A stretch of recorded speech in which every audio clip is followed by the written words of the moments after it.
Olá, bom dia a todas e a todos. Espero que tenham tido um ótimo final de semana. E é com muito prazer que a gente novamente traz uma convidada super especial e super importante para o momento que nós estamos vivendo, Maria Helena Guimarães Castro. Ela vem falar sobre o parecer do Conselho Nacional de Educação sobre a interrupção das aulas. Maria Helena Guimarães Castro é socióloga, professora aposentada da Unicamp, atualmente é conselheira do Conselho Nacional de Educação, presidente da Comissão de Formação de Professores e presidente da ABAVE. É também embaixadora do PISA para as escolas no Brasil e consultora educacional. Foi secretária executiva do Ministério da Educação e presidente do Comitê Gestor da Base Nacional Comum Curricular. Foi secretária estadual de Educação de São Paulo e membro do Conselho Estadual de Educação de São Paulo, além de ter sido presidente do INEP de 95 a 2002. É pouco tempo para falar sobre tantas atribuições, Maria Helena, tem muito mais pela frente, mas te agradeço aí por ter vindo novamente aqui ao webinário do PVE. Seja muito bem-vinda. Obrigada Carolina, obrigada Carlos pelo convite. É um prazer estar aqui, podendo conversar com vocês e esclarecer a respeito do parecer do Conselho, que é um parecer que já foi aprovado na terça-feira passada, já está no site do Ministério da Educação e do Conselho Nacional de Educação, aguardando a homologação do ministro, e na votação o parecer foi votado por unanimidade, inclusive pelos dois representantes do Ministério da Educação, a secretária de Educação Básica e o secretário de Ensino Superior, que representam o MEC no Conselho Nacional. Então, eu acredito que o parecer será homologado em breve e que trará, digamos assim, alguma tranquilidade, né, para as escolas, para as redes de ensino, embora a gente saiba que é um período muito difícil, é tudo muito, como dizem meus amigos do Conselho Nacional, a situação é muito complexa para uma solução linear, para uma solução única. Não dá para pensarmos numa solução única, então é disso que nós vamos tratar aqui, das possibilidades, garantindo a total autonomia aos estados, municípios, redes de ensino, escolas públicas e particulares. Então, eu não sei como vai ser agora, vou passar para o Carlos, né, para...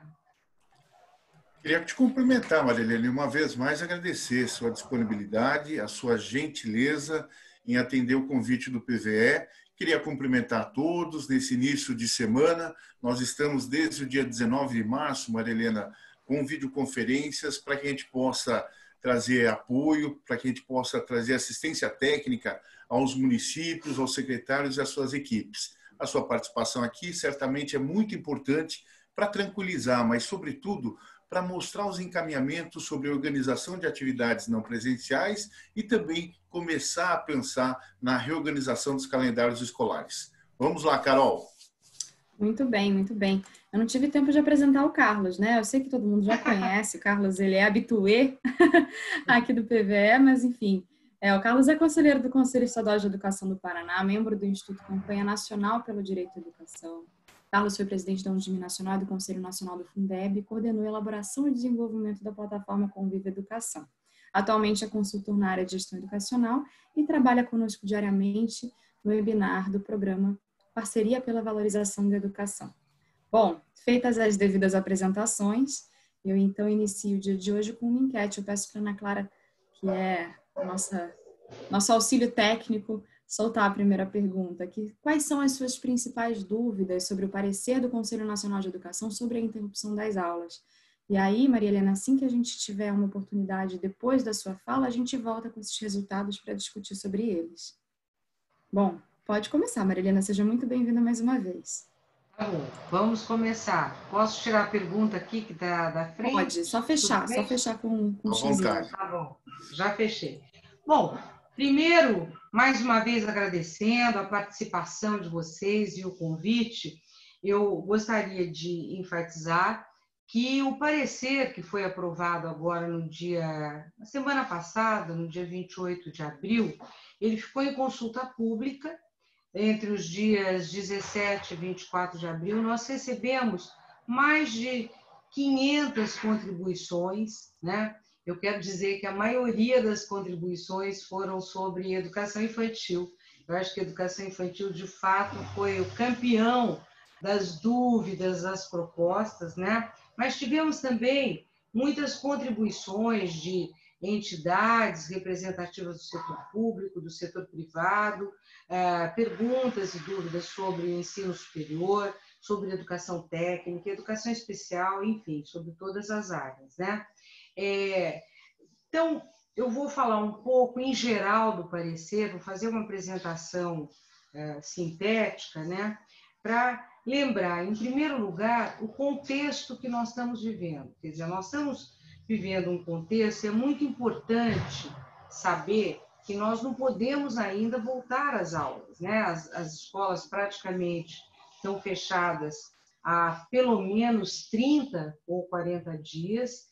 Nós já sabemos que muitos estados aqui brasileiros que tinham previsão, e municípios de volta às aulas agora no início de maio, já estão prorrogando para iniciar as aulas depois do final de maio, portanto, no mês de junho. É uma situação complicada, né? O Brasil agora está no momento de aumento do pico dos casos, né? Portanto, como responsáveis pela educação brasileira, todos nós, gestores educacionais, conselhos estaduais, conselhos municipais e o Conselho Nacional é um órgão garantidor dos direitos de aprendizagem. Então, nós temos que trabalhar com essa missão, que é a principal missão do Conselho Nacional, garantir os direitos de aprendizagem e manter a segurança das famílias, dos alunos e dos professores. Bom, qual é o panorama geral do mundo, né? Nós estamos vendo que alguns países estão voltando às aulas. E o retorno às aulas, ele é diferenciado em cada país. Alguns países começam primeiro com creche, pré-escola, educação infantil, outros com ensino médio, né?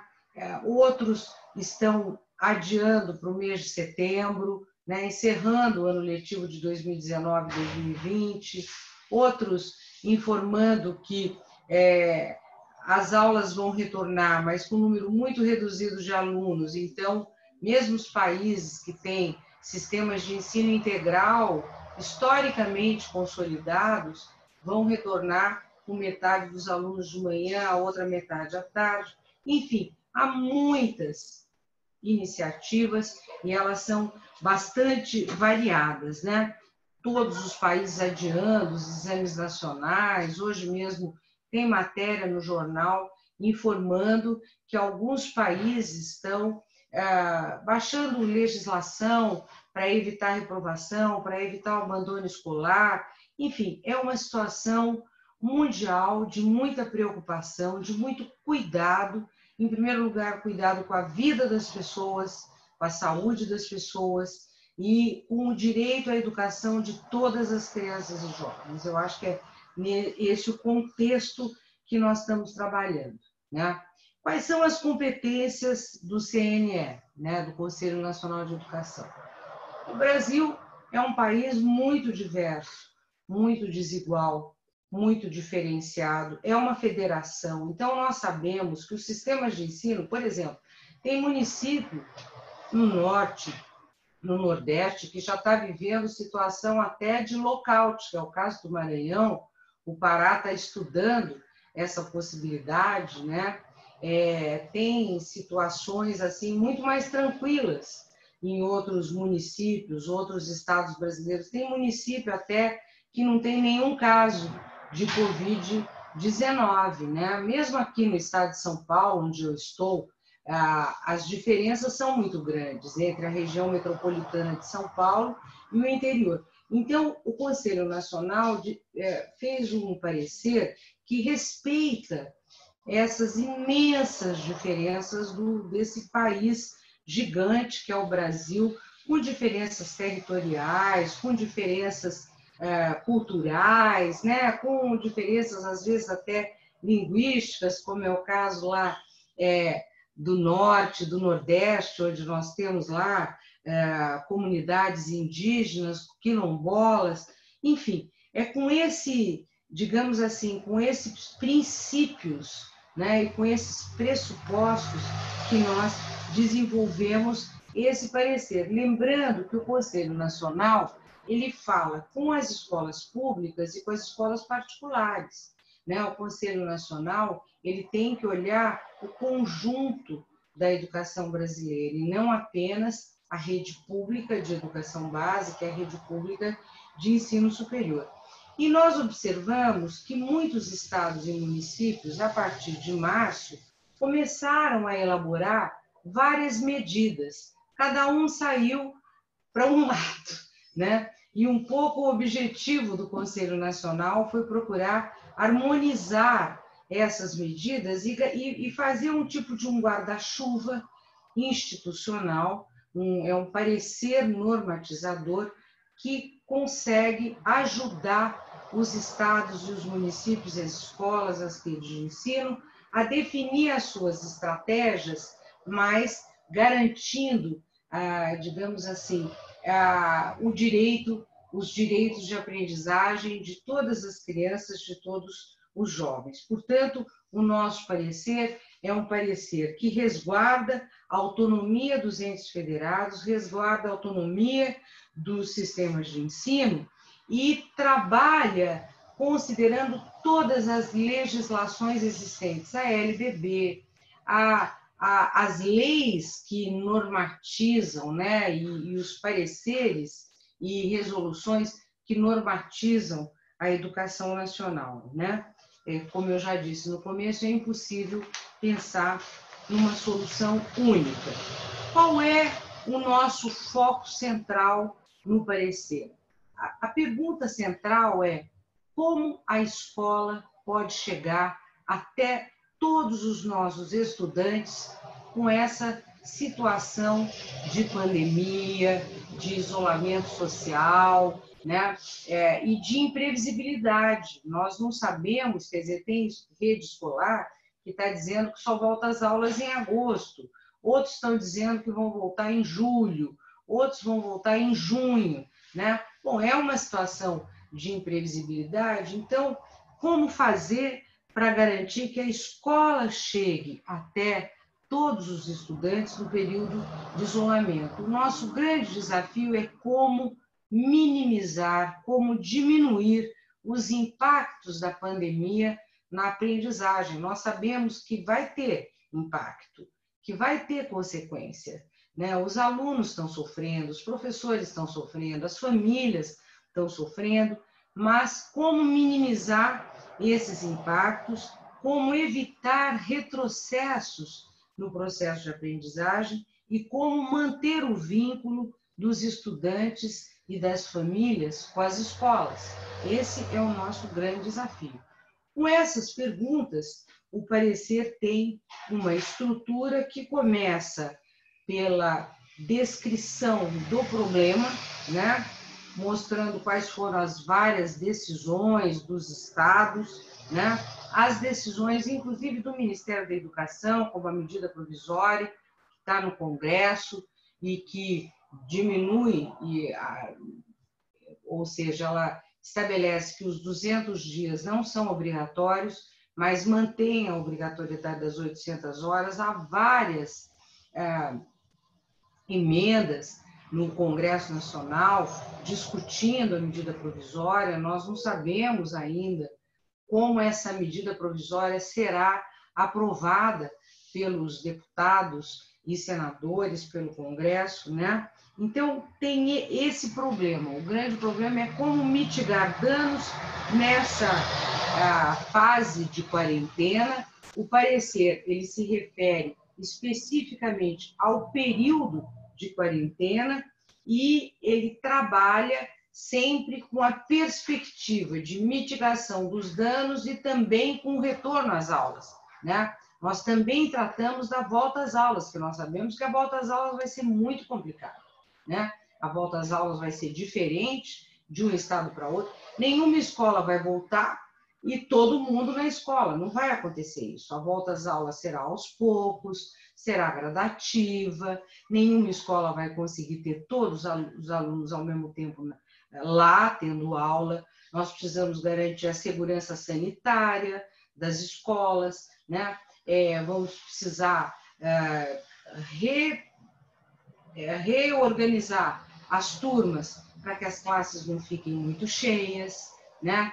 Vamos precisar organizar, inclusive, o trabalho dos professores, como é que os professores vão fazer, porque os professores, eles também estão trabalhando em condições muito complexas, né? Eles estão desenvolvendo materiais, entrando em contato com as famílias, com os alunos. Então, esse é o problema.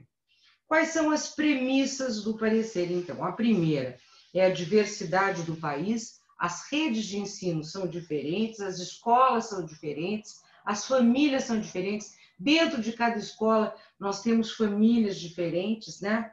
Então, dito isso, como delimitar caminhos considerando a legislação existente sem impedir a autonomia e a criatividade das escolas? E o terceiro ponto, nós sabemos que, infelizmente, o Brasil tem desigualdades educacionais profundas, né? Mas, nesse momento, nós não temos como resolver o problema das desigualdades estruturais, né? Nós queremos evitar o aumento das desigualdades, mas elas não serão resolvidas agora, né? Num momento de crise profunda, né? Aí nós entramos na definição, na segunda parte, das atividades não presenciais. Qual é o conceito de atividades não presenciais? Que é diferente de educação à distância, né? Atividades não presenciais significa que essas atividades, elas não substituem as aulas presenciais. É importante isso ficar claro, né?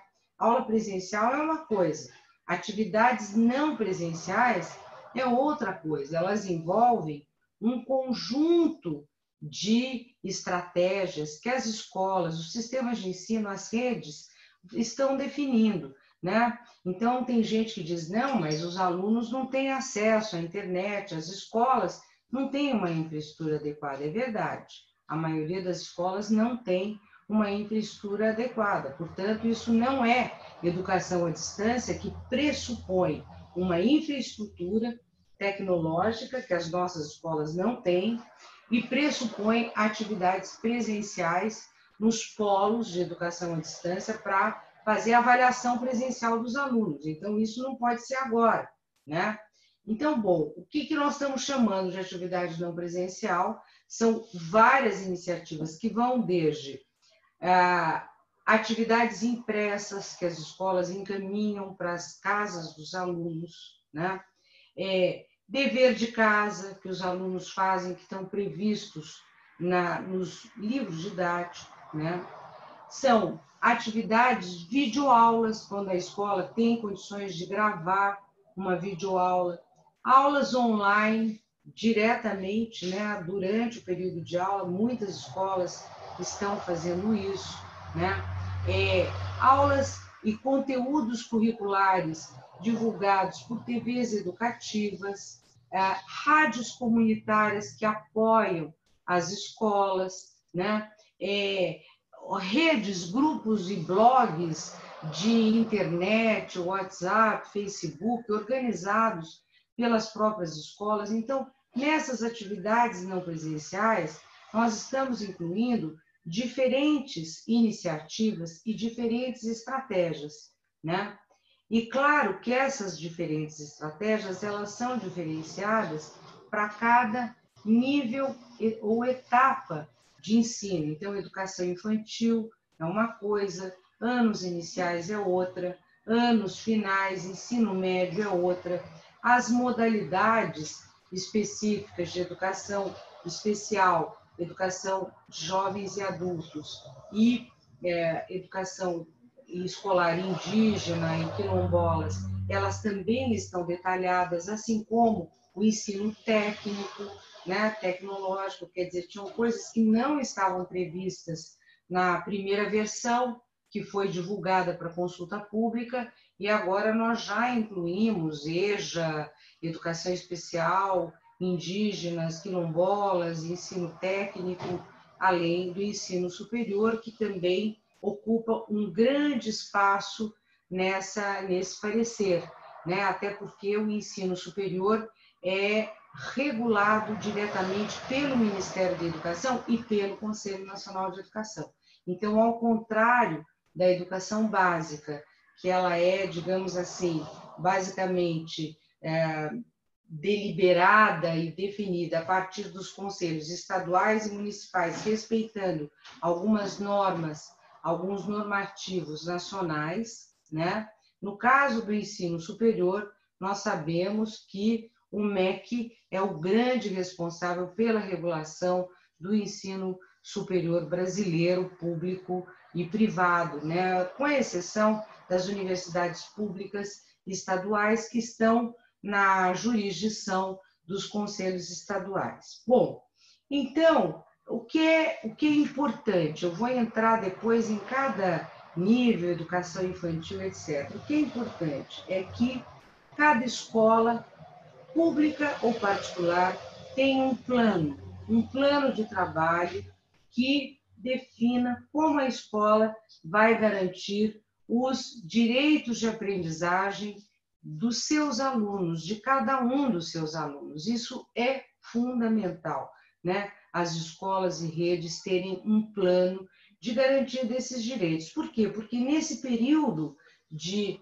afastamento, nós estabelecemos também como os calendários escolares poderão considerar as atividades não presenciais durante esse período, né? Como é que as escolas podem acompanhar o trabalho que os alunos e as famílias estão desenvolvendo no período de isolamento, né? E também como as escolas podem fazer o registro dessas atividades de tal modo que no retorno às aulas as escolas verifiquem o que foi efetivamente desenvolvido pelas crianças, pelos jovens, pelos alunos durante o período de afastamento e que no retorno às aulas as escolas possam avaliar o que os alunos aprenderam, o que eles não aprenderam e como as escolas farão, então, digamos assim, a reorganização do currículo proposto para definir quais os alunos que precisam de recuperação, quais os alunos que foram bem no período de isolamento, que conseguiram acompanhar as atividades propostas. Enfim, é uma reengenharia, né? Esses currículos, calendários escolares, como eles precisam garantir os direitos de aprendizagem, todas as atividades não presenciais, elas devem estar referidas aos objetivos de aprendizagem, às habilidades previstas na BNCC, para que as escolas possam saber o que os alunos estão, de fato, desenvolvendo em relação ao currículo proposto, né? Então, a segunda parte do parecer, ela trata exatamente da reorganização dos calendários, das formas de registro e de como fazer a reposição presencial das 800 horas. Tem gente que diz, não, vai ter que fazer reposição presencial de tudo. Nós deliberamos no parecer que cabe às escolas e aos sistemas de ensino decidir como será a reorganização dos calendários, né? Há redes de ensino que vão considerar as atividades desenvolvidas durante o período de isolamento e no retorno vão avaliar o mais importante, gente, é que os alunos, que todos os estudantes tenham os seus direitos de aprendizagem assegurados e que eles, de fato, desenvolvam, cumpram os objetivos de aprendizagem e as habilidades. Isto é o mais importante, tá? Porque nós sabemos que se as aulas retornarem em junho, julho ou agosto, será muito difícil, mesmo que a escola cumpra, sei lá, dê aula todo sábado, todo domingo, todo feriado, né? Vai ser muito difícil, porque ninguém aguenta, nem o aluno, nem o professor, aguenta ter aula todo dia sem ter nenhum dia de descanso. É impossível, né? A maioria das nossas escolas, elas não são escolas de período integral, elas têm uma turma de manhã, uma turma à tarde, né? Às vezes até tem uma turma de noite. Como é que essas escolas farão para repor a aula presencial no contraturno? Qual é o espaço disponível para isso, né? Como é que essas escolas farão, por exemplo, caso elas queiram, enfim, dizer, bom, nós vamos dar aula todo feriado, etc., vamos arrastar nosso calendário escolar até o começo de 2021. Isso é permitido, né? Se a escola decidir que ela quer estender o seu calendário até a véspera de Natal ou até 15, 20 de janeiro, a escola pode fazer, né? Mas nós também identificamos, a partir de uma brecha na LDB, num artigo na LDB e também na BNCC, né, que é possível haver um contínuo de aprendizado entre um ano e outro, né? Então, em situações excepcionais, né, quando a escola não consegue assegurar, digamos assim, todos os objetivos de aprendizagem previstos no currículo, a escola pode reiniciar ou iniciar o calendário de 2021, começando, recuperando alguns conteúdos, né, e objetivos de aprendizagem que não foram desenvolvidos no ano de 2020, né? Então, nós abrimos essa possibilidade que está prevista na LDB, foi até uma contribuição que nós recebemos do Ricardo Martins, que é consultor legislativo, né, do Congresso Nacional, e o Ricardo, então, nos alertou sobre essa possibilidade. A própria BNCC, ela trabalha como arranjos curriculares, podem trabalhar num contínuo, de tal modo que determinados objetivos e habilidades que não consigam ter sido cumpridos no ano, possam ser cumpridos no ano seguinte. Eu estou falando tudo isso para agora entrar nas especificidades, né, da educação infantil, do ensino médio, etc., considerando essa dificuldade de reposição presencial e lembrando que o calendário escolar é apenas um meio para se atingir os objetivos de aprendizagem da BNCC. Então, nós podemos trabalhar de forma diferenciada com o calendário escolar, né? O importante agora, no período de afastamento, é que as escolas tenham o registro de atividades no período de isolamento e que elas tenham um planejamento, um acompanhamento dos alunos, monitoramento das atividades e avaliação. Como é que as escolas vão computar essa carga horária?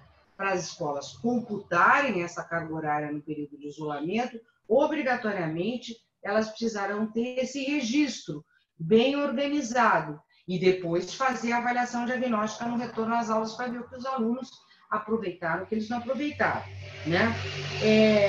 Uma outra coisa que está no parecer e que não estava anteriormente, que é muito importante, é que no retorno às aulas, além das escolas computarem, quer dizer, as escolas têm duas possibilidades, as escolas que falam assim, não, eu não vou considerar nenhuma atividade não presencial, vou fazer a reposição presencial. A escola pode fazer isso, a lei permite, né? E o parecer também, né? Ou a escola que diz, eu vou considerar, daí a escola precisa computar, precisa ter o registro das atividades e fazer a avaliação diagnóstica no final para garantir.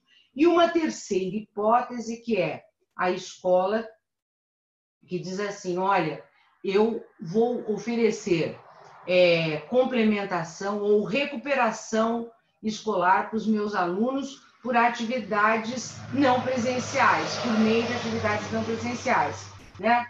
A escola vai poder fazer isso, é uma coisa que não estava prevista, também foi uma contribuição que nós recebemos e que nós achamos muito importante, porque o aluno, né, a escola, ela pode, de manhã dar aula e à tarde o aluno poderá ter, por meio de atividades não presenciais, a recuperação dos conteúdos que não foram, que ele não aprendeu, né?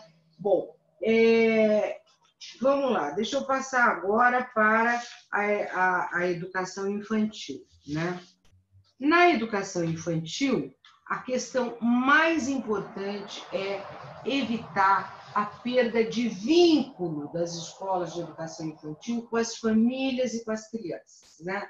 Nós sabemos que as atividades de educação infantil, elas precisam se concretizar presencialmente. É muito difícil desenvolver atividades não presenciais com a criança pequena ou muito pequena, né? Há escolas que estão desenvolvendo, por meio do contato permanente com as famílias, né, a orientação para as famílias sobre brincadeiras, brincadeiras lúdicas, atividades até corporais, formas de comunicação, né, que podem estimular o desenvolvimento da criança pequena, né, por meio dessa mediação com seus pais, com as suas famílias. Além disso, nós lembramos que os pais, eles não são professores nesse caso, os pais são mediadores. Então, a maioria dos pais não está, muitas vezes, preparado para essa função. Vai depender de uma orientação direta das escolas. Mas as escolas podem orientar as famílias e é importante que as escolas mantenham essa comunicação permanente para fazer com que as famílias não desistam, né, da educação dos seus filhos e que elas também sejam orientadas para que as crianças tenham um bom desenvolvimento socioemocional, um bom desenvolvimento comunicacional e um bom desenvolvimento cognitivo, para que elas não percam esses estímulos e a possibilidade desses estímulos, né?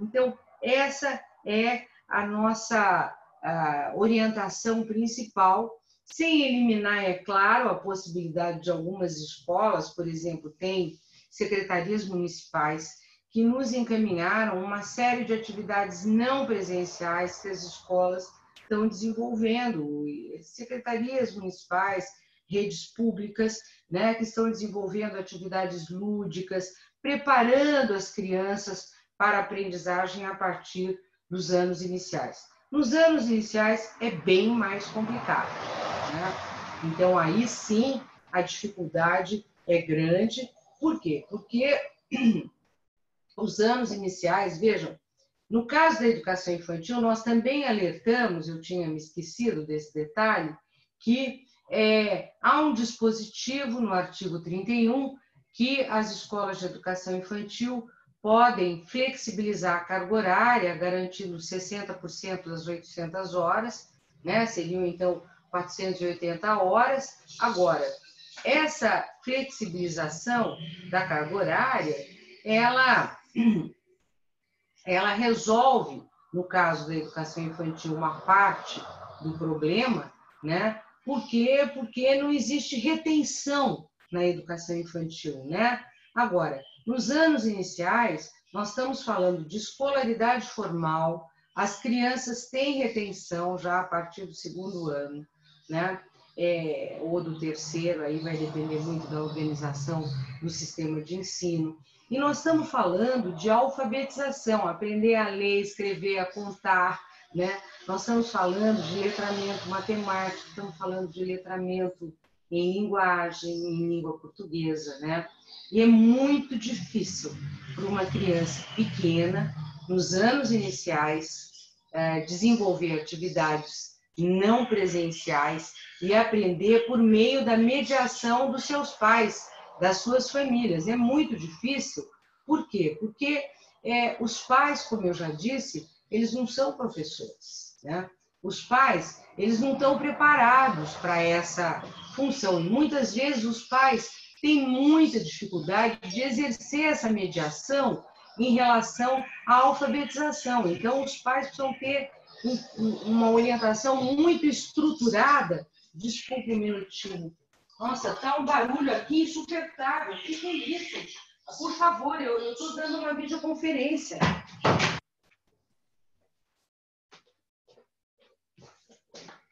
Desculpa. Essas coisas acontecem, Maria Helena. Desculpa, na outra sala lá, meu marido está em videoconferência e estava muito alto. Desculpa, né? Então, nós estamos agora, fechei a porta, agora fica mais fácil.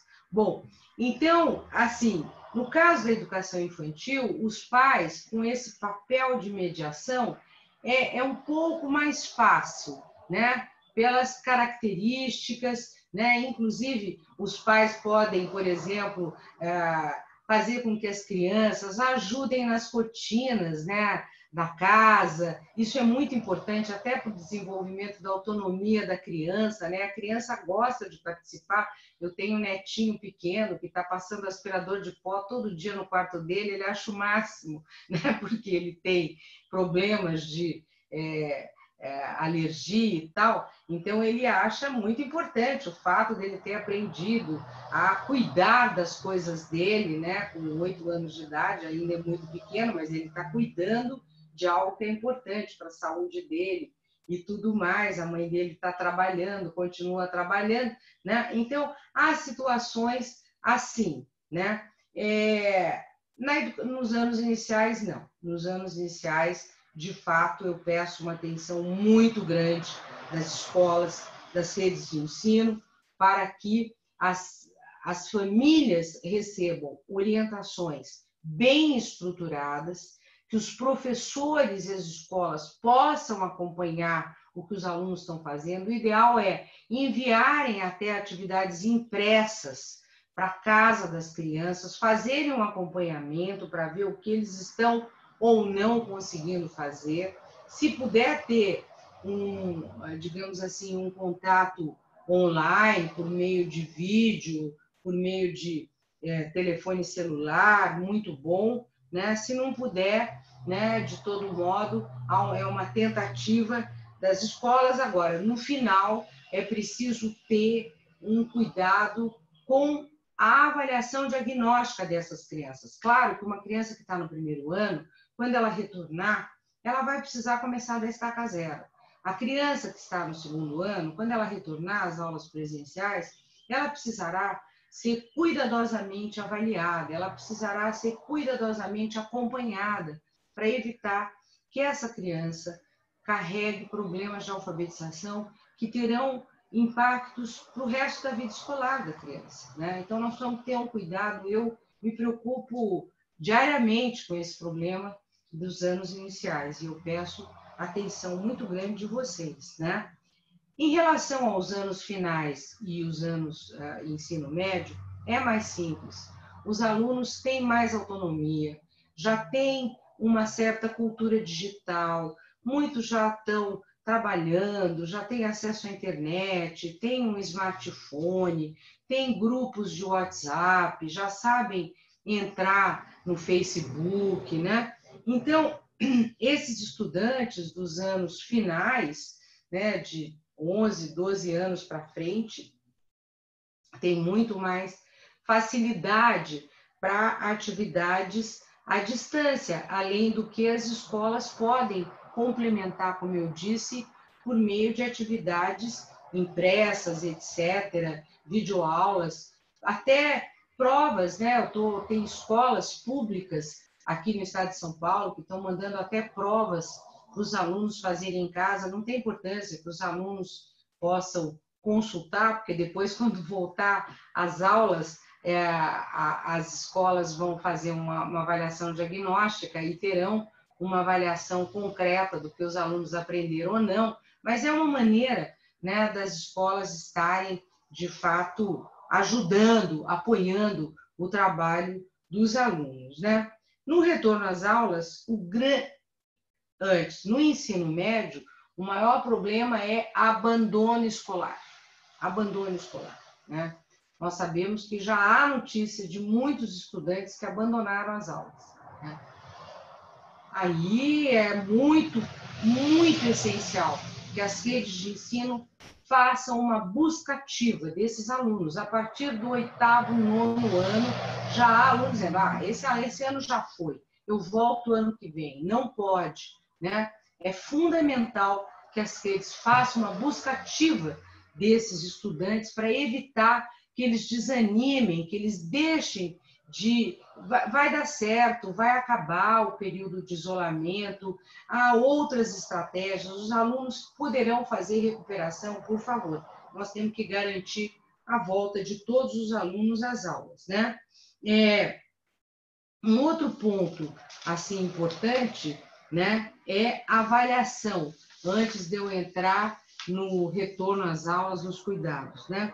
Na avaliação, nós chamamos atenção, em primeiro lugar, para que as redes de ensino, todos os sistemas estaduais, muitos municipais, têm sistemas de avaliação externa, né, todo ano, né? Eu sei que São Paulo tem, Minas, Paraná, Santa Catarina, Ceará, Pernambuco, né, Bahia, vários, Rio de Janeiro, vários estados, Goiás, vários estados brasileiros têm sistema de avaliação externa no final do ano. Ora, esses sistemas de avaliação externa, de monitoramento das políticas educacionais no âmbito dos estados, eles não podem avaliar aquilo que não foi ensinado no ano de 2020. Então, os sistemas de avaliação externa, eles devem considerar, né, quais foram, de fato, os conteúdos que efetivamente cumpridos pelos sistemas de ensino,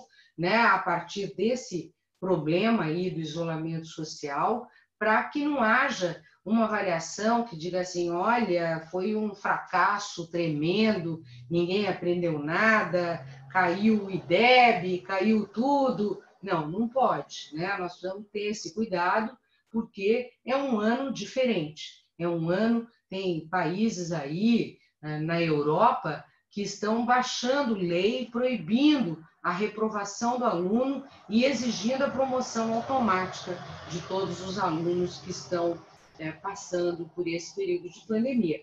Então, nós precisamos ter cuidado, né? Nós não podemos aumentar as desigualdades e fazer com que um aluno que teve acesso à internet, a todos aos recursos tecnológicos para poder aprender, esse aprendeu, e a maioria que não tem acesso não aprendeu e vai ser prejudicado, não podemos deixar acontecer isso, de jeito nenhum, né?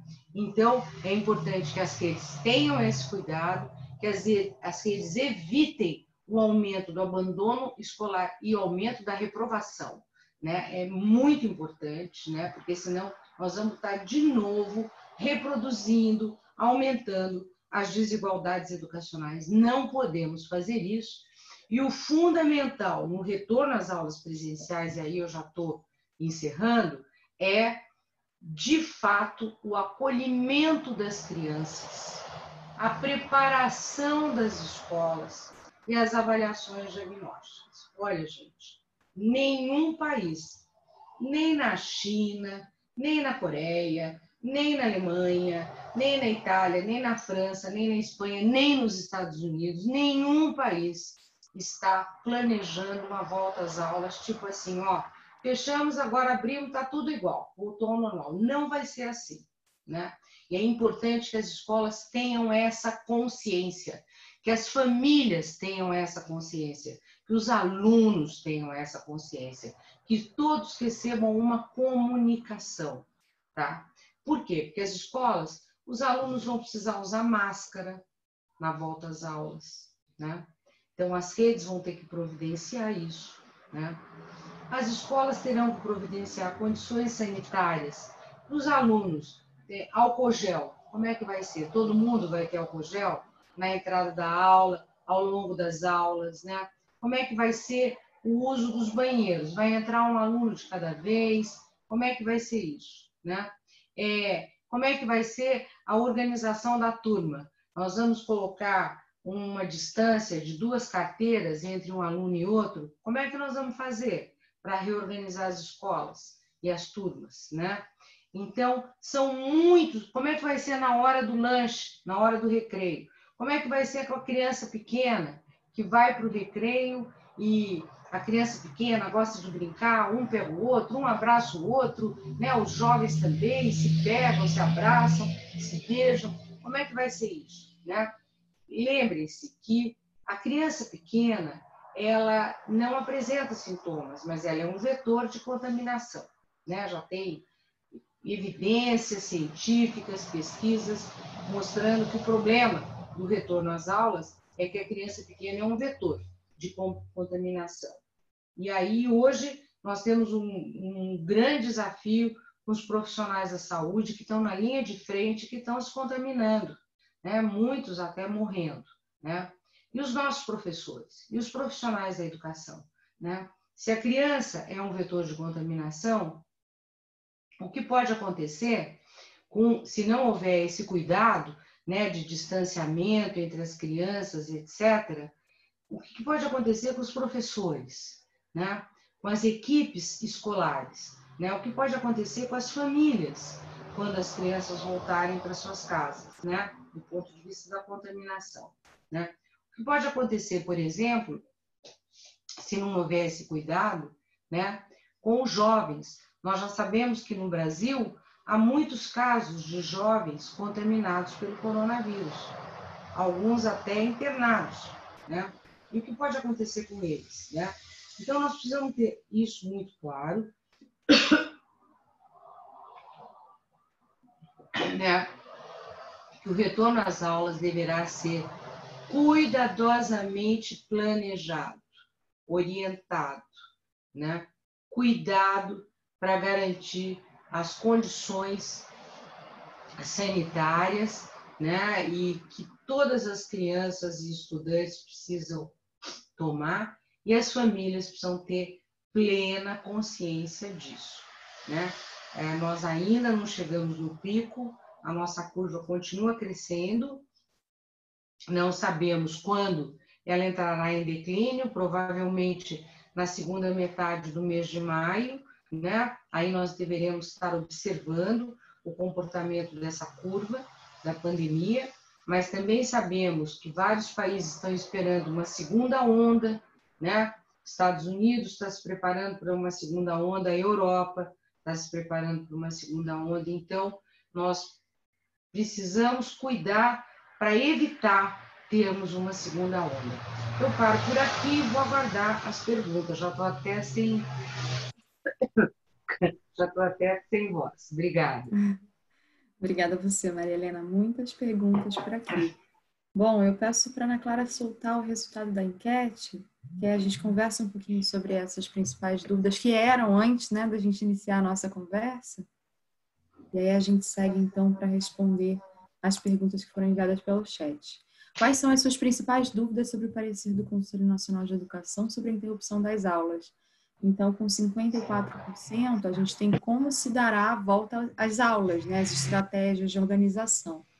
Na sequência disso, a gente tem como se dará o cumprimento do calendário escolar, com 46%, e depois, como será o cumprimento de conteúdos do ano letivo. O que vocês acham? É esperado, né? Muitas questões com relação a isso. Olha só. Opa! O que eu fiz aqui? Será que você quer fechar? Pode fechar o resultado. Ou então, se você quiser, eu te mando novamente. Mas, Maria Helena, uma questão importante. Oi, eu saí agora. Como é que eu faço para voltar? A pesquisa? Não, eu tô te vendo pequenininho, mas eu não tô você está na tela conseguindo direita, entrar. vai ter uma setinha, você vai clicar nela e vai expandir a tela toda. Aonde? Dentro dessa tela que estamos aparecendo, Maria Helena. Do lado direito, pequenininho, superior, você vai ter uma telinha. Aí lá você clica em aumentar. É duro, viu? Tem que aprender muita coisa. Bom, imagine, então, a mediação que os pais têm que fazer em casa com a oferta presencial, quão difícil é, né? Não é tão simples, né? Imagina como é. Bom, a primeira pergunta é a tal pergunta de $1 milhão, né? Que é a pergunta como é que vai ser quais as atividades e estratégias. Isso, no nosso parecer, nós detalhamos assim muito, muito bem quais são as possibilidades Então, se nós olharmos lá, por exemplo, no capítulo de educação infantil, tá tudo bem detalhadinho, como é que vai ser como é que essas atividades poderão ser desenvolvidas pela escola, né? Então, tem lá, né? Primeiro, Muitas que dúvidas com relação à educação infantil, né? Sim. Que é muito difícil quantificar em horas as experiências que as crianças pequenas terão nas suas casas. Como é que nós vamos quantificar, né? Isso é muito difícil. No caso de uma videoaula, de um conteúdo específico, de uma atividade impressa, de um dever de casa, é mais fácil quantificar. Aqui é muito difícil quantificar, né? E também nós sabemos que muitos dos pais não têm condições, às vezes eles não estão nem preparados do ponto de vista da sua escolaridade, como também tem pais que continuam trabalhando e eles não têm tempo como fazer, né? Então, nós estamos dizendo aqui no parecer que as crianças de educação infantil, em primeiro lugar, as orientações são para os pais, que devem indicar atividades de estímulo para as crianças, leitura de texto para os pais. E os pais que não tiverem esse hábito, não tiverem condições de fazer isso. Nós até sugerimos um videotexto que a escola possa mandar, uma leitura em voz alta para a criança ouvir. Para a criança pequena isso é importante, porque é uma leitura de boa qualidade. O professor pode gravar um vídeo, né? De repente pode gravar até no celular, mandar para a criança ouvir a voz da professora, lendo o texto. Então, tem coisas assim simples que a escola pode fazer e que são extremamente importantes na educação infantil. Já na pré-escola, também nós enfatizamos a mesma coisa, a possibilidade da escola enviar para as famílias brincadeiras, jogos, né, que eles podem desenvolver. O professor também pode mandar um videozinho gravado pelo celular. Parece que quase 100% dos pais das famílias brasileiras têm celular, recebem um videozinho do professor ou um áudio do professor dizendo: olha, mandei um vídeo, né, uma atividade que você pode desenvolver com seu filhinho pequeno e tudo mais. Então, na educação infantil, não dá para ir além disso, é muito difícil atividades mais complexas à distância, não dá, né? Nos anos iniciais, nós já estamos sugerindo aulas gravadas pela televisão, organizadas pela escola ou pela rede, com planejamento de aulas e conteúdos relacionados ao currículo daquela rede ou daquela escola, né? Porque todas as redes, elas têm um currículo. Então, eu vou relacionar a atividade que está sendo proposta por meio de vinculando os objetivos de aprendizagem, as habilidades, as atividades que o currículo está propondo, né? Daí nós falamos também de lista de atividades, exercícios, sequências didáticas, trilhas de aprendizagem, uma série de coisas. Agora, se a criança estiver no primeiro ano, isso vai ser muito difícil, quase impossível. Eu considero particularmente impossível, né? No primeiro ano, nós precisamos estabelecer uma relação com a família, perguntar para a família como é que está a criança, se ela está conseguindo desenvolver alguma das atividades propostas no livro didático, ou até uma atividade impressa, uma brincadeira, um jogo que a escola mande para a criança, né?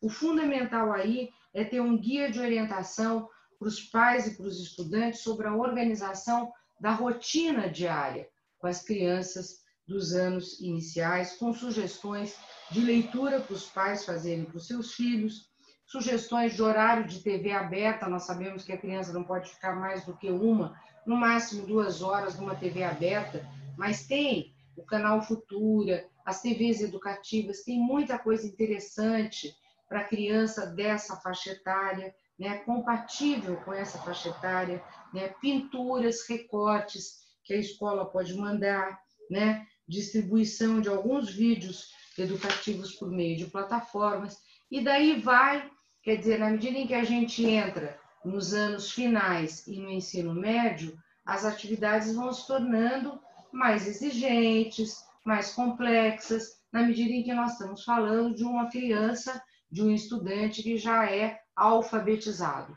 O maior problema está nos anos iniciais, né? A mesma coisa no ensino médio, que já tem até muitas escolas públicas e redes públicas fazendo até avaliações online com os alunos, né? Tem muitas coisas acontecendo no ensino médio, inclusive com parcerias das escolas públicas com fundações, com ONGs, que desenvolvem muitos materiais e plataformas digitais que estão sendo disponibilizadas gratuitamente para as escolas públicas, né? Então, é assim. Agora, o problema é como é que eu vou contabilizar, que é a outra pergunta. Como é que eu contabilizo? Eu contabilizo essas atividades por meio de uma avaliação durante o processo, um acompanhamento, um registro das atividades que a escola está enviando, tá? Em segundo lugar, pela avaliação durante o processo de isolamento e depois a validação no retorno dos alunos às aulas presenciais. A validação por meio de uma avaliação diagnóstica, vendo quem aprendeu, quem não aprendeu, quem vai precisar de recuperação. Mas, gente, não é assim no final do bimestre ou do trimestre? A gente não faz uma avaliação? Mesmo tendo aula só presencial, como é que é? A gente faz depois das aulas presenciais do bimestre, do trimestre.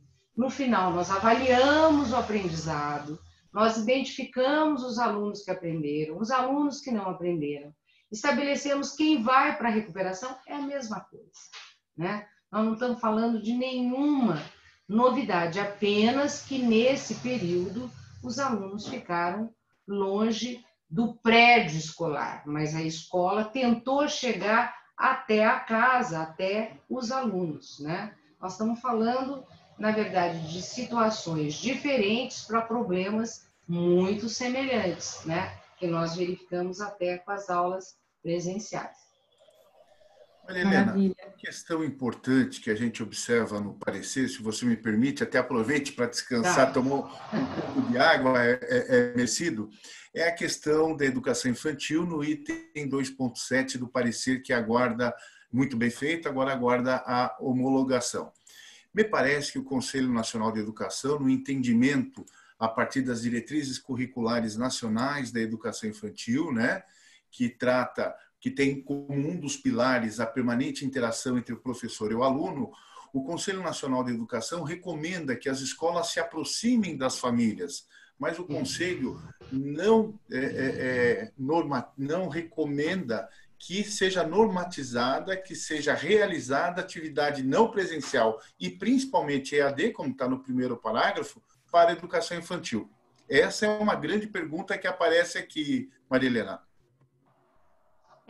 Na verdade, não é que nós não recomendamos, nós garantimos essa liberdade, considerando digamos assim, as características da educação infantil e, principalmente, nós estamos falando com o Brasil, nós estamos falando com famílias que estão vivendo em situações muito precárias, né? Estamos falando de famílias que vivem em domicílios muito precários e que as suas crianças, quando estão afastadas da escola de educação infantil e estão em casa, elas não têm nenhuma possibilidade de desenvolver algumas atividades não presenciais pelas condições mesmo dos domicílios que essas crianças enfrentam. Então, é disso que nós estamos falando. Agora, se a escola estabelecer uma boa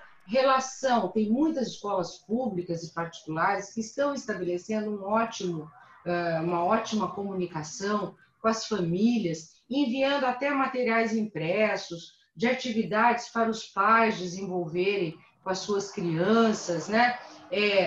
Vídeos educativos que estão sendo encaminhados para as famílias e que elas podem até assistir na televisão, rádios comunitárias que estão mobilizando famílias para desenvolver atividades de educação infantil, até exercícios, brincadeiras que muitas rádios comunitárias estão orientando em municípios pobres e até rurais, né? Então, isso tudo pode ser contabilizado, sim, como a atividade, digamos, cumprida e objetivos de aprendizagem cumpridas. Tem secretarias municipais que desenharam, eu mesma recebi vários projetos de atividades não presenciais elaborados por escolas de educação infantil públicas e particulares, muito bons, né? Então tem escolas e muito interessantes, muito criativas. O que a gente precisa é entender que nem todas vão conseguir fazer isso, nem todas. As que conseguirem podem sim contabilizar essas atividades nesse período, no cômputo da carga horária, né?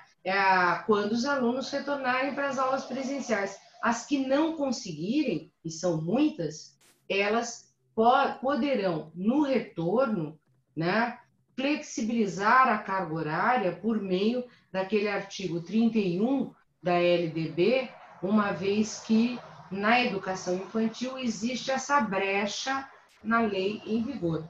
É isso, viu, Carlos? Quer dizer, no fundo, nós estamos dizendo, olha, na educação infantil, nós temos uma situação muito mais, digamos assim, complexa para garantir esse vínculo, né, com as famílias, né, e é possível nós pensarmos outras maneiras, né, das escolas. Agora, se a escola conseguir manter o vínculo, enviar atividades para os pais desenvolverem, estabelecer uma comunicação por telefone celular, né, com a criança, né, por meio de até online, quando a família tem acesso à internet e tudo mais, melhor ainda, né? Melhor ainda, porque a criança gosta de ver a cara do professor, de ver, né, de lembrar quando a criança pequena, quando ela vê a professora, né? Oh, que bom, tá vendo a professora? Já tem relatos aqui de criança pequena que fica super feliz de poder dar um tchau para a professora quando vê a professora na tela até do celular, né? Então, é isso que nós estamos resguardando, Carlos.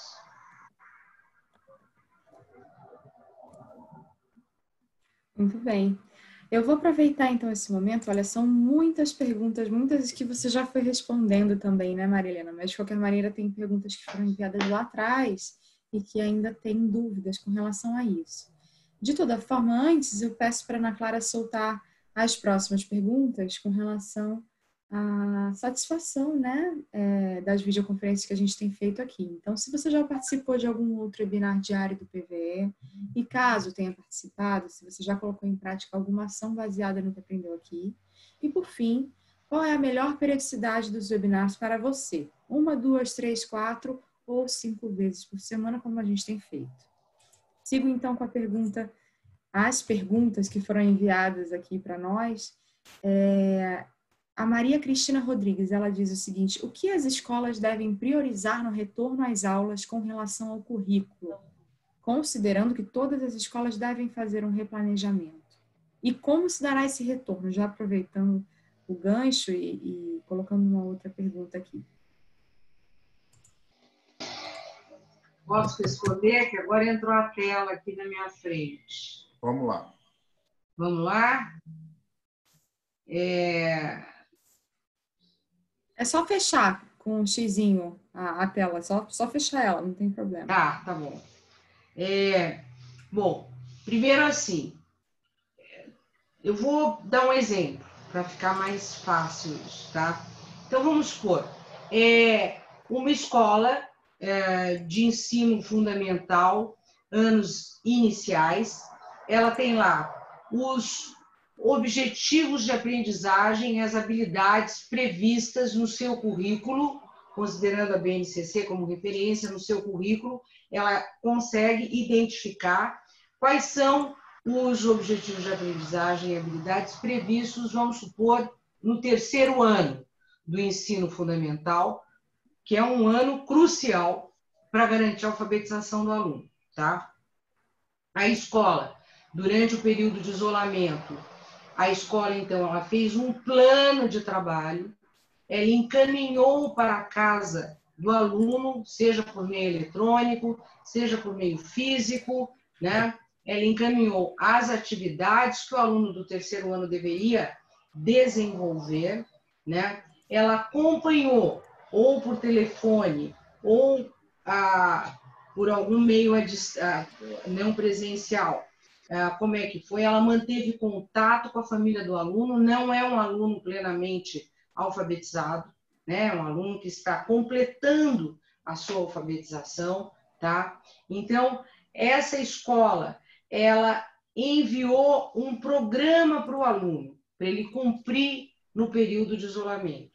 Um programa que está referido ao livro didático da escola, se a escola tiver livro didático, que está referido a algum material pedagógico que a própria escola tenha para alunos de terceiro ano do ensino fundamental. Tem muitas escolas que têm, com atividades lúdicas, lembrando que já no segundo ano a criança começa a aprender letra cursiva, né? Que no terceiro ano a criança já lê e já faz ditados, já tem que ter uma leitura, uma fluência maior, já tem que ter uma compreensão de um texto um pouco maiorzinho e mais complexo, já tem que identificar os personagens do texto, né? Então, a escola, ela, nesse período, planejou, encaminhou para a casa dos alunos, acompanhou o que os alunos estavam fazendo, e daí as aulas voltaram presencialmente. Os alunos voltaram. O que a escola fez? Ela vai fazer uma avaliação. Primeiro, ela teve um registro de tudo aquilo que ela encaminhou para o aluno durante o período de afastamento, tá? Ela tem um registro. Ela tem lá um registro organizado, bonitinho, arrumado, para saber onde é que ela estava quando a escola foi fechada e o que o aluno fez no período de afastamento. Daí o aluno volta. A escola avalia, faz uma avaliação diagnóstica desse aluno, de cada um. Ela precisa ter uma avaliação diagnóstica da aprendizagem de cada um, tá? Cada aluno, tá? E este aluno, ele vai, então, ou dar continuidade aos objetivos de aprendizagem desenvolvidos pelo currículo a partir daquele ponto do retorno às aulas, tá? Caso ele tenha tido um bom desenvolvimento, ou esse aluno vai passar por uma recuperação da aprendizagem referida aos conteúdos do período de isolamento que o aluno teve dificuldade e não aprendeu. É assim que vai funcionar. Do terceiro ano do ensino fundamental até o terceiro ano do ensino médio. Não tem outra alternativa. Vai ser assim para todos. Claro que cada um de acordo com os objetivos de aprendizagem de cada ano escolar, né? E sabendo que as escolas poderão reorganizar seu calendário, porque se a escola perceber, não vou conseguir cumprir todos os objetivos de aprendizagem no retorno às aulas presenciais, não vai dar tempo, né? Vamos supor, uma escola que só volte às aulas presenciais em agosto. Não vai conseguir. Como é que a escola que vai voltar só em agosto, ela vai conseguir cumprir todos os objetivos de aprendizagem do currículo previstos pelo calendário escolar de 2020, se essa escola fechou no final de março? Gente, ela só vai ter um semestre. O primeiro semestre não vai cumprir. É o caso de Curitiba, que o prefeito já disse que as escolas só voltam em agosto, né? E tem outros aí que estão falando que só voltam em julho, né? Bom, a escola não vai conseguir, ela vai ter que replanejar o seu currículo, vai ter que ver se ela consegue ampliar sábado, feriado, né? Dar aula até a véspera de Natal, até o dia 15 de janeiro, para cumprir tudo que estava previsto, né? Ou se ela vai até a véspera de Natal e começa no dia 15 de janeiro de 2021 o calendário escolar de 2021 com a recuperação dos conteúdos que não foram cumpridos no ano anterior. Isso é possível. A BNCC prevê, a LDB também, né? Então, isso é muito possível. No entanto, tem um problema aí. O que fazer com o aluno que está no 5º ano do fundamental e vai passar para o 6º? Esse aluno, no ano seguinte, claro que o 6º ano, mesmo sendo de outra rede, vamos supor, o aluno do 5º ano é um aluno de uma rede municipal e no 6º ano ele vai para a rede estadual. Como fazer? O 6º ano vai ter que começar, seja estadual, municipal ou particular ou privada, vai ter que começar recuperando os conteúdos do 5º ano que não foram efetivamente assegurados. Isso é uma estratégia, né? O que fazer com o aluno do 9º ano, que está concluindo e vai ter um certificado de conclusão do ensino fundamental? Para esse aluno, a escola vai ter que pensar numa outra estratégia. Não dá para ser assim. Porque, primeiro, que nós sabemos que nem todos os alunos que concluem o 9º ano prosseguem no ensino médio. Começa daí. Segundo, que o certificado do ensino fundamental é no 9º ano. E é um certificado importante para a vida das pessoas, né? Então, nós temos que garantir que o aluno que está terminando o 9º ano tenha esse certificado. Então, a escola vai ter que programar uma recuperação específica para o aluno do 9º ano, para garantir que ele desenvolva, que ele aprenda todos os conteúdos, que ele desenvolva todas as competências previstas para aquele aluno ao final do 9º ano, para que ele não seja prejudicado quando ele ingressar no ensino médio. E o aluno que está no 3º ano do ensino médio? A mesma coisa, né? O aluno que está no 3º ano do ensino médio vai ter que ter o seu diploma de ensino médio, que é importante. 80% dos alunos brasileiros, eles ficam ali, infelizmente, não prosseguem no ensino superior. Só 20% vão para o ensino superior, né, dos concluintes do ensino médio. Então, a conclusão do ensino médio é essencial para todos os nossos jovens, né? Então, esse é o nosso desafio. Daqui para frente, tudo será diferente, bem mais complexo, mas nós vamos em frente e vai dar certo. Com certeza. Bom, a gente já está chegando quase ao fim aqui da videoconferência, né? Já são 11h20, mas ainda ficaram muitas perguntas. Eu vou fazendo algumas e aí, enfim, se a gente chegar no nosso tempo, a gente volta depois. Quem sabe, hashtag volta Maria Helena. Mas, enfim, aqui tem uma enquete que a Ana Clara soltou, que na verdade é uma avaliação que você faz dessa sessão de webinar. Assim que você responder, pode fechar. E, Maria Helena, você também pode fechar, não se preocupe em responder. A próxima pergunta, o Thiago Silva, ele já tinha perguntado lá atrás e ele volta a perguntar aqui, que é com relação ao acesso não ser universal nesse momento. Ele pergunta se repassar conteúdos novos nesse período se é permitido. Olha, Thiago, é sim permitido, porque olha só, nós estamos falando de atividades não presenciais, né? Que a escola vai, assim, criar estratégias de intervenção para que o aluno possa acompanhar esses conteúdos que não foram desenvolvidos. Olha bem, nós começamos o ano em fevereiro, paramos no final de fevereiro porque era carnaval, daí tivemos um pouquinho de aula, as escolas foram fechadas. Então, claro que muitos dos conteúdos previstos para os meses de final de março, mês de abril e agora maio, os alunos não viram, né? Então, as escolas, elas têm que enviar esses conteúdos, acompanhar o trabalho dos alunos e pensar em estratégias para ver se o monitoramento que as escolas estão fazendo dos alunos está dando conta das dificuldades que os alunos estão tendo, né? Ao mesmo tempo, nós sabemos que a volta às aulas, cada escola vai ter que ter seu plano de voo, de reorganização do calendário, etc.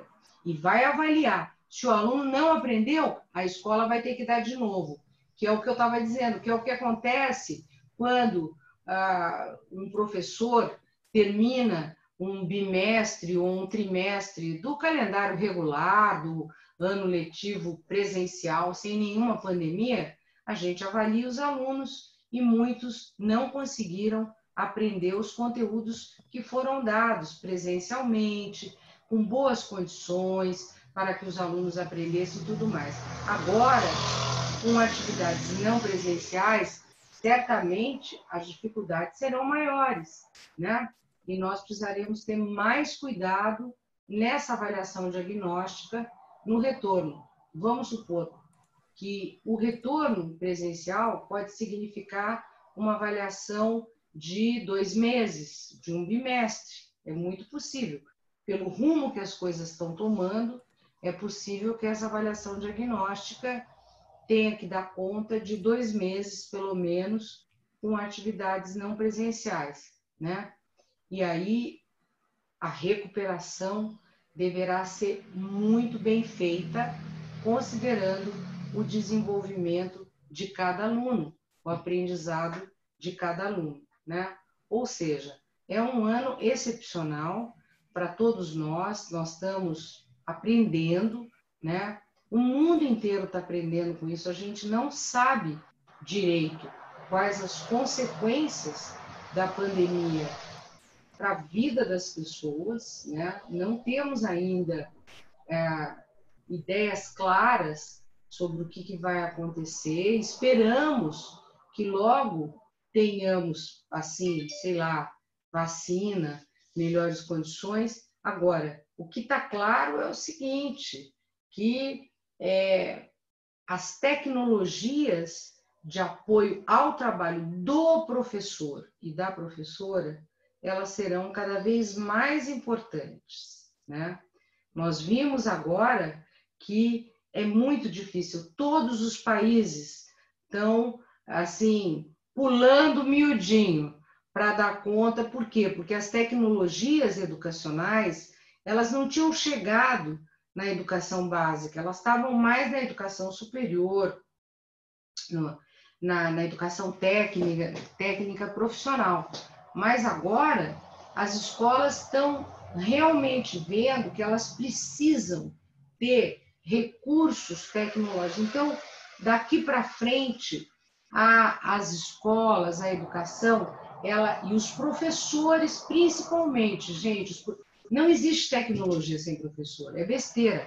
A tecnologia não substitui o professor, né? É uma falsa ideia imaginar que a tecnologia, ela expressa, retrata a qualidade do trabalho dos professores que estão por trás das tecnologias, realmente fazendo com que as tecnologias educacionais desenvolvidas façam sentido para os nossos alunos, para os nossos estudantes.